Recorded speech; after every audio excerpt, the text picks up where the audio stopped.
பாகிஸ்தானை 1971ஆம் ஆண்டு போரில் இந்தியா வென்றதன் வெற்றி விழா. 54வது ஆண்டு வெற்றி விழா நாடு முழுவதும் உற்சாக கொண்டாட்டம்.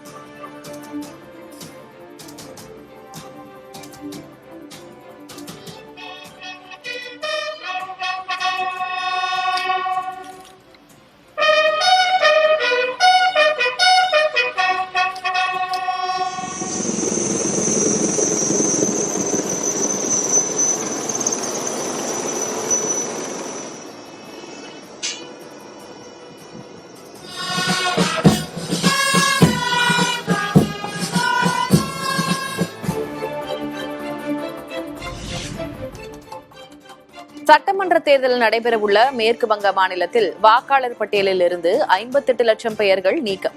இறந்தவர்கள் 24 லட்சம், இடம்பெயர்ந்தவர்கள் 19 லட்சம் என தேர்தல் ஆணைய அதிகாரிகள் தகவல்.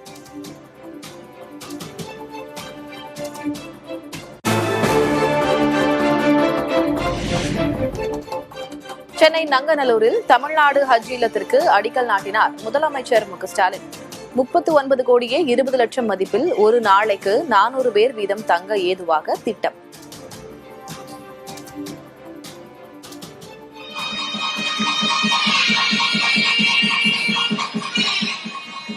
ஒவ்வொரு வருடமும் 5000த்திற்கும் மேற்பட்ட ஹஜ் பயணிகள் சென்னை விமான நிலையத்திலிருந்து புதிய மக்கா மற்றும் மதினா நகரங்களுக்கு செல்கின்றனர். இதனை கருத்தில் கொண்டு தமிழ்நாடு அரசு சார்பாக சென்னை விமான நிலையத்திற்கு அருகில் ரூபாய் 39.20 கோடி மதிப்பீட்டில் நாள் ஒன்றிற்கு சுமார் 400 ஹஜ் பயணிகள் தங்கும் 100 அறைகள் மற்றும் அனைத்து வசதிகளும் கொண்ட ஹஜ் இல்லத்தை முதலமைச்சர் அடிக்கல் நாட்டினார்.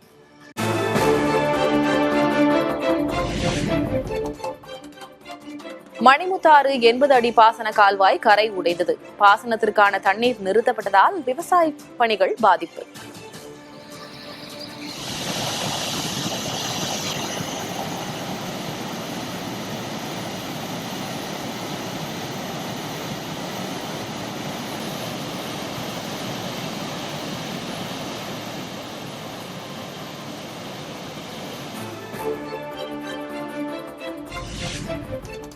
சென்னை மற்றும் புறநகர் பகுதிகளில் லேசான மழை பெய்வதால் இதமான சூழல். விட்டு மழை பெய்யும் என வானிலை மையம் அறிவிப்பு.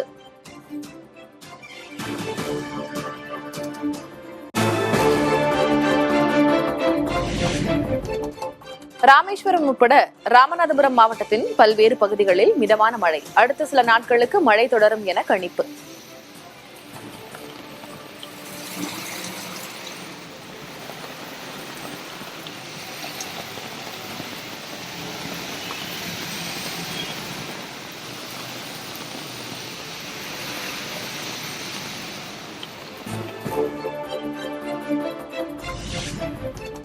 நீலகிரி மாவட்டம் உதகை சுற்றுவட்டார பகுதிகளில் பனியின் தாக்கம் சற்றே குறைந்தது. குறைந்தபட்ச வெப்பநிலை 3 டிகிரி செல்சியஸாக பதிவு.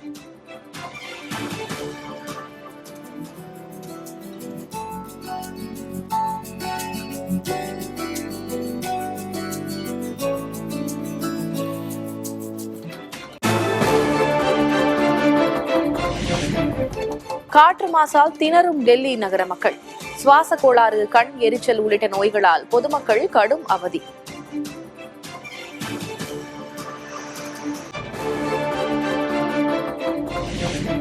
சென்னையில் வெள்ளி விலை கிலோவுக்கு 4000 ரூபாய் குறைந்தது.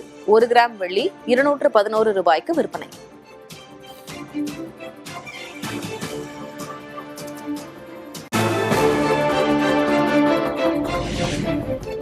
தங்கம் விலை சவரனுக்கு 1320 ரூபாய் குறைந்தது.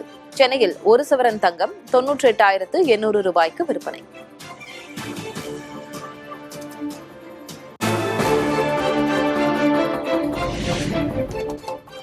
புதுச்சேரி மாநிலத்தில் வாக்காளர் பட்டியலில் இருந்து 1,03,000 பெயர்கள் நீக்கம்.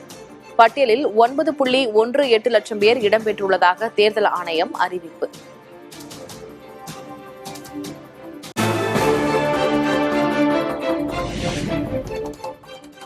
குமரியின் சபரிமலை என்று அழைக்கப்படும் குபேர ஐயப்பசாமி கோயிலில் குடமுழுக்கு விழா கோலாகலம். கோயில் அமைந்துள்ள மலை முழுவதும் வண்ண விளக்குகளால் அலங்கரிப்பு.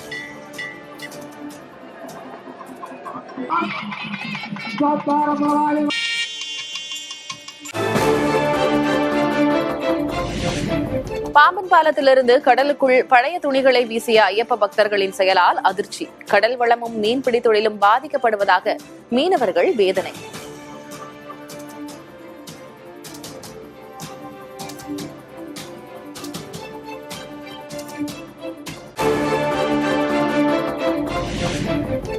அபுதாபியில் இன்று நடைபெறுகிறது அடுத்த ஆண்டுக்கான IPL மினி ஏலம். 43 கோடி ரூபாய் தொகையுடன் பங்கேற்கிறது சென்னை சூப்பர் கிங்ஸ் அணி.